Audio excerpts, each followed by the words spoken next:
J'ai été de suite très sensibilisée aux actions menées par l'AMREF, puisque moi-même, personnellement, j'ai effectué 2 missions humanitaires dans le centre Cameroun avec une ONG pour la formation de sages-femmes sur le terrain. Alors nous avons établi un partenariat avec l'AMREF depuis 7 ans,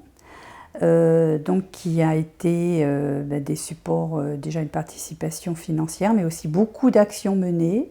avec une très grande information qui a été délivrée au niveau des sages-femmes françaises par le biais des élus des conseils départementaux,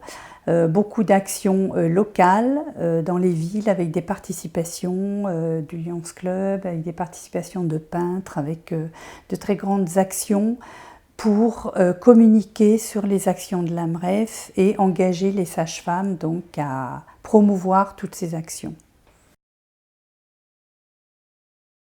Effectivement, il y a une similitude entre le rôle des sages-femmes en Afrique de l'Ouest et celui des sages-femmes en France, mais cette similitude se retrouve dans tous les pays du monde entier, puisque le rôle des sages-femmes est identique, quel que soit le pays, les continents, avec un rôle important par rapport à une prise en charge au niveau des naissances, de l'accompagnement et du suivi de grossesse, mais aussi en santé génésique et effectivement en santé publique globalement, puisqu'il y a un rôle, par exemple, pour contrôler la couverture vaccinale en tant que prévention en santé publique pour les maladies infectieuses.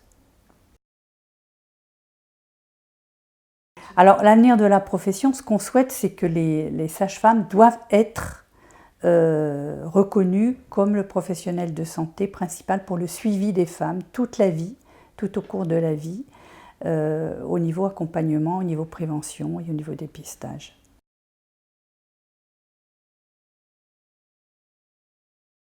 Alors la mutilation sexuelle a un impact direct sur la santé génésique,